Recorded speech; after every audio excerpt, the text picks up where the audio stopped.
Dalam sebuah rangkaian peristiwa yang mengguncang lanskap politik dan keamanan Timur Tengah, sebuah rudal jarak jauh yang diluncurkan Iran menghantam kawasan tempat kediaman pribadi Perdana Menteri Israel, Benjamin Netanyahu. Ledakan yang terjadi tidak hanya menghancurkan struktur bangunan secara total, tetapi juga memicu keruntuhan berlapis pada fondasi rumah dan area sekitarnya. Analisis awal menunjukkan bahwa serangan tersebut merupakan bagian dari operasi rahasia berkoordinasi tinggi yang melibatkan penyusupan intelijen, manipulasi sistem radar, dan pemilihan titik serang yang dirancang untuk memaksimalkan kerusakan tanpa memperluas dampak ke area sipil lain. Kediaman Netanyahu terletak di kawasan perbukitan yang selama ini dianggap sebagai salah satu wilayah paling aman di Israel, dilindungi oleh sistem pertahanan udara berlapis dan jaringan radar yang terintegrasi. Namun serangan ini menunjukkan kegagalan bertingkat pada keamanan negara tersebut, dimulai dari hilangnya kemampuan deteksi radar beberapa menit sebelum rudal menghantam. Rekaman satelit yang dianalisis lembaga memperlihatkan bahwa sistem pendeteksi rudal Israel, yang biasanya mampu mengidentifikasi ancaman dalam hitungan detik, mengalami gangguan elektris internal yang tidak berkaitan dengan serangan fisik. Panel radar yang biasanya berputar secara kontinu terbaca berhenti sepenuhnya, seolah-olah sumber tenaga utama mengalami pemutusan mendadak.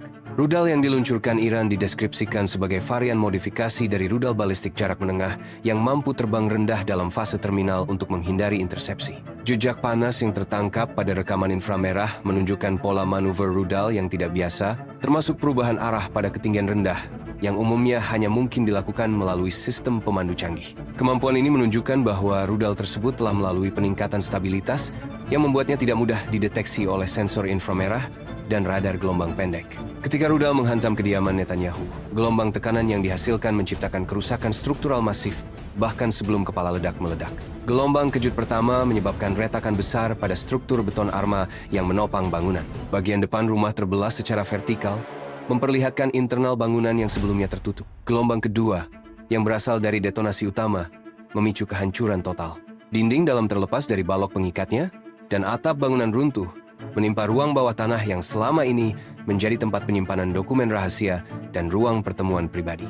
Reruntuhan tersebar hingga radius ratusan meter, menciptakan pemandangan kehancuran yang sebelumnya dianggap mustahil terjadi di salah satu lokasi paling dilindungi di Israel. Kronologi korban menunjukkan bahwa ledakan tersebut menyebabkan korban jiwa dari kalangan pengamanan pribadi serta staf administrasi yang bertugas di kediaman. Sejumlah anggota keamanan ditemukan dalam posisi yang menunjukkan bahwa mereka sempat berusaha melakukan evakuasi. Tubuh mereka ditemukan dekat dengan pintu keluar samping yang rusak parah, mengindikasikan bahwa mereka terperangkap oleh runtuhan yang terjadi hanya beberapa detik setelah gelombang kejut pertama. Sementara itu, beberapa staf yang berada di ruang bawah tanah bagian timur ditemukan tertimbun sepenuhnya oleh beton arma yang runtuh secara vertikal. Struktur lantai atas jatuh secara serentak, menyebabkan ruang bawah tanah kehilangan penyangga sehingga menciptakan ruang kolaps penuh. Di bagian lain rumah, kerusakan lebih kompleks. Panel kaca anti peluru yang biasanya mampu bertahan dari tekanan tinggi terhempas keluar, membentuk pecahan besar yang tersebar di tanah.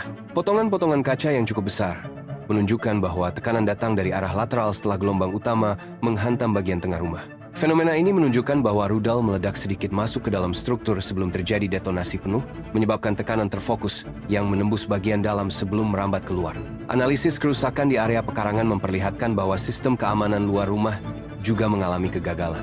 Kamera-kamera pengawas ditemukan terpelanting dari soketnya dengan kabel yang terbakar sebagian, namun tidak menunjukkan tanda-tanda hubungan arus pendek yang lazim muncul akibat petir atau kegagalan eksternal lainnya. Modul pemindai biometrik yang biasanya aktif 24 jam tampak mati total dengan permukaan logamnya tergores seolah-olah terkena serpihan logam berkecepatan tinggi. Temuan ini menunjukkan bahwa detik sebelum rudal menghantam, sistem keamanan sudah tidak berfungsi. Sementara itu, sejumlah struktur pendukung seperti pos penjagaan dan ruang kontrol CCTV mengalami kerusakan yang bahkan lebih parah.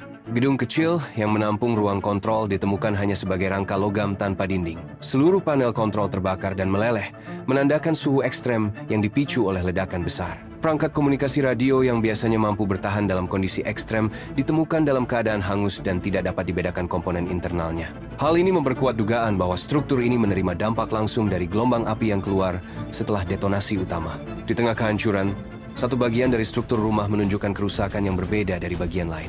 Ruang dokumen bawah tanah, di mana biasanya disimpan arsip penting dan laporan keamanan, tampak sebagai bagian yang mengalami keruntuhan paling awal. Retakan besar pada balok penyangga menunjukkan bahwa ledakan internal kecil mungkin terjadi sebagai bagian dari operasi rahasia yang mendahului datangnya rudal. Retakan tersebut memiliki pola radial yang mengarah keluar, menunjukkan adanya tekanan dari dalam keluar. Analisis menyimpulkan bahwa agen operasi rahasia mungkin telah menyusup ke area tersebut untuk melemahkan struktur sehingga rudal yang datang dapat menyebabkan kehancuran total dengan daya ledak yang lebih kecil. Selain retakan pada struktur, sejumlah perangkat elektronik di ruang tersebut menunjukkan jejak manipulasi. Modul pemindai sidik jari tampak terbuka paksa dengan bekas peralatan mikro yang hanya digunakan dalam operasi intelijen. Kabel panel kontrol dicabut dengan presisi, bukan tercabut akibat tekanan ledakan. Hal ini menunjukkan bahwa bagian dari operasi tersebut melibatkan tim infiltrasi yang menonaktifkan sistem keamanan internal sebelum serangan utama. Taktik semacam ini umum digunakan untuk memastikan bahwa objek sasaran mengalami keruntuhan total tanpa memungkinkan target melakukan evakuasi atau mengakses jalur penyelamatan bawah tanah yang disediakan dalam struktur semi-modern. Efek ledakan tidak hanya menghancurkan bangunan utama, tetapi juga memengaruhi area di sekeliling kediaman. Pohon-pohon besar tumbang dan terbakar, menunjukkan radiasi panas yang kuat dari ledakan. Permukaan tanah mengalami deformasi, menciptakan cekungan besar yang memperlihatkan bagaimana tekanan gelombang ledakan merusak tanah dari bawah permukaan. Fragmen logam yang sebelumnya merupakan bagian dari struktur luar rumah terlempar hingga ratusan meter. Beberapa fragmen besar bahkan menancap pada kendaraan pengamanan yang diparkir jauh dari rumah. Kendaraan lapis baja ringan yang biasanya tahan terhadap tekanan tinggi ditemukan terbalik sepenuhnya dengan sisi kanan hancur oleh benda berat yang menimpanya. Analisis korban di luar struktur rumah menunjukkan kerusakan fatal akibat paparan serpihan logam berkecepatan tinggi. Para penjaga yang bertugas di pos luar terkena serpihan tersebut sebelum sempat melakukan tindakan defensif. Helm dan rompi pelindung yang dikenakan para penjaga tampak sobek oleh tekanan kinetik yang melebihi kemampuan material penahan benturan. Struktur pos luar yang terdiri dari beton ringan terbelah dalam beberapa bagian menunjukkan bahwa gelombang kejut samping dari ledakan turut memicu kerusakan besar pada area tersebut. Kerusakan pada jaringan listrik lokal juga signifikan.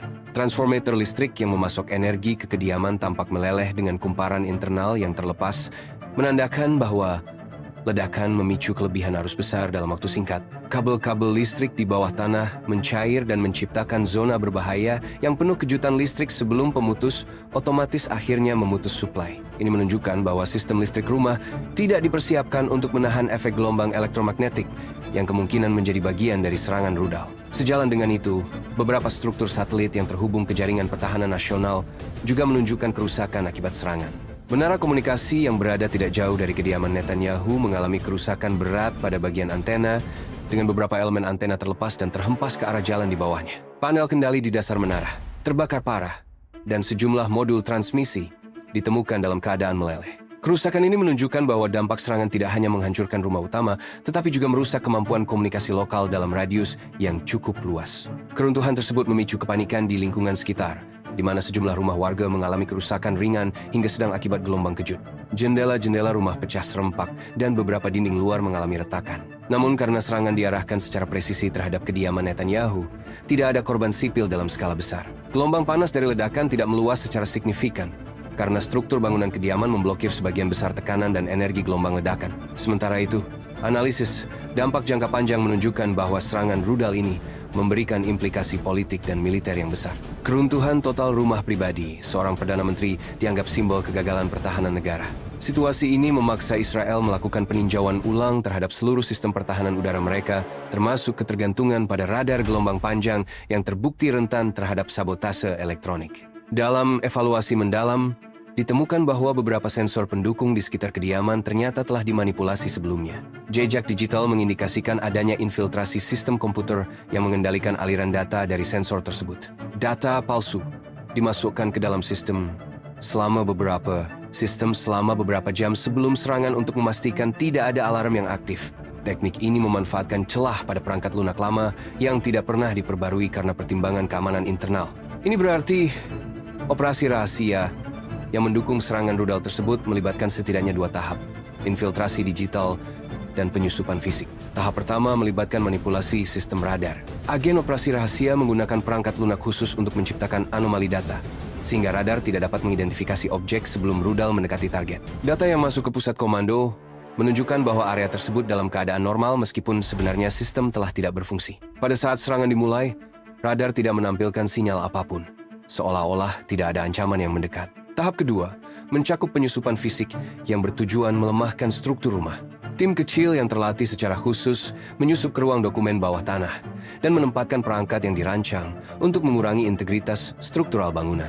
Perangkat ini tidak meledak, melainkan menciptakan getaran halus yang melemahkan balok penyangga tanpa menimbulkan suara keras. Ketika rudal akhirnya menghantam rumah, struktur yang sudah melemah tidak mampu menahan tekanan besar dari ledakan dan runtuh total. Secara keseluruhan, serangan rudal ini memberikan gambaran tentang bagaimana operasi rahasia yang terkoordinasi dapat menghancurkan sasaran yang sangat dilindungi, bahkan tanpa penggunaan kekuatan besar.